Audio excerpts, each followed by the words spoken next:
क्षेत्रम है अभिमन्यु, अर्जुन और कृष्ण के बीच का संवाद।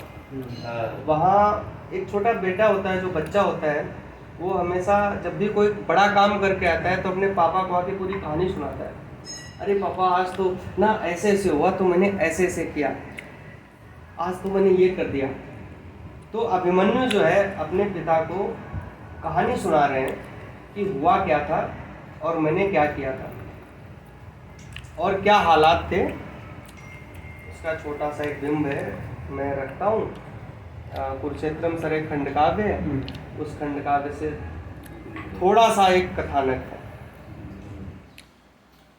है कि अगणित योद्धा थे खड़े तात, सम्रांगण क्रीड़ा स्थल सा था।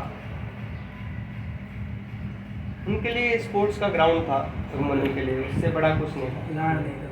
अगणित योद्धा थे खड़े तात, सम्रांगण क्रीड़ा स्थल सा था। हर महारथी रण निपुण वीर, जो शैलखंड अविचल सा था। उस समय तात कायरता थी, अरे के सम्मुख घबरा जाना। उस समय तात कायरता थी, अरे के सम्मुख घबरा जाना।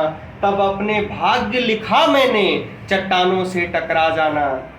और यदि सज्ज नहीं होते प्रवीर, यदि सज्ज नहीं होते प्रवीर, निश्चय ही कायर कहलाते। यदि सज्ज नहीं होते, सज्ज नहीं मतलब तैयार नहीं होते, यदि सज्ज नहीं होते प्रवीर, निश्चय ही कायर कहलाते। इस धर्म युद्ध में धर्मराज छलके हाथों मारे जाते। क्या बात है। यदि सज्ज नहीं होते प्रवीर, निश्चय ही कायर कहलाते। इस धर्म युद्ध में धर्मराज छलके हाथों मारे जाते। हिमगिर से उन्नत स्कंद और चट्टानी वक्ष लजा जाते। कौरव भविष्य के गर्भ विदर्भी, कौरव भविष्य के गर्भ विदर्भी, कुटिल बीज उपजा जाते। और किंचित या होनी ही होगी, विधिका या निश्चित लेखा होगा। किंचित या होनी ही होगी, विधिका या निश्चित लेखा होगा। किस भांति लड़ा अभिमन्यु, किंतु जगने तो या देखा होगा। किस भांति लड़ा अभिमन्यु, किंतु जगने तो या देखा होगा। थी जटिल व्यूह रचना, परंतु मैं भी तो पार्थ पुत्र ठहरा। ही जटिल व्यूह रचना, परंतु मैं भी तो पार्थ पुत्र ठहरा। बस देव व्यूह का खंडन था, फिर कोई देता हो पहरा। बस देव व्यूह का खंडन था, फिर कोई देता हो पहरा। आरूह्य अश्व पर थे तमाम योद्धा, जो रण मतवाले थे। आरूह्य अश्व पर थे तमाम योद्धा, जो रण मतवाले थे। आयुध सज्जित भुजदंड प्रबल, आयुध सज्जित भुजदंड प्रबल, वर कवच व्यूह मतवाले थे।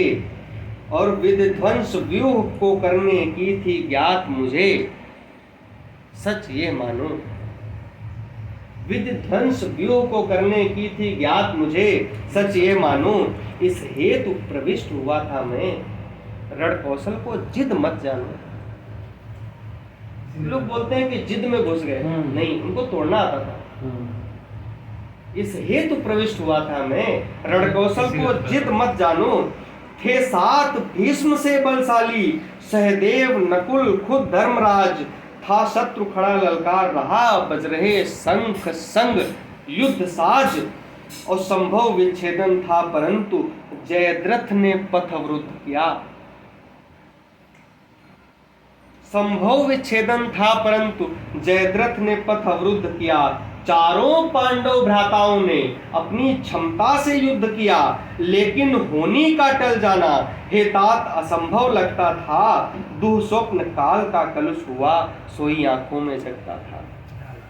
दुःस्वप्न काल का कलुष हुआ, सोई आंखों में जगता था। थे व्यूह मध्य गुरु द्रोण स्वयं, कटु शकुन संग गुरु कृपाचार्य। दुर्योधन और दुशासन सबसे एक साथ में लड़ा। थे व्यूह मध्य गुरु द्रोण स्वयं, कटु शकुन कर्ण संग कृपाचार्य। दुर्योधन और दुशासन सबसे एक साथ में लड़ा आर्य। जब शत्रु सज्ज होकर सम्मुख आए तब लड़ जाना ही था। जब शत्रु सज्ज होकर सम्मुख आए तब लड़ जाना ही था। कलुषित छल का तूफान उठा, हिमगिर सा अड़ जाना ही था। और था नहीं ज्ञात किंचित मुझको था नहीं ज्ञात किंचित मुझको कर ध्वंस व्यूह बाहर आना। ऐसी स्थिति में निश्चित था हे तात वीर गति को पाना। पर ऐसे हो जाना अधीर क्या शोभा देता वीरों को। रण में किंचित क्षति हो जाना दुखदाई है रणधीरों को। पर डूब रहा आलोक पुंज, जाओ पथ अब अवरुद्ध करो। कौरव इतिहास रचे इससे पहले, जाओ कलशों से युद्ध करो। क्या बात, बहुत शानदार। अभी आ गया, कौन जा रहा है लेने? ओए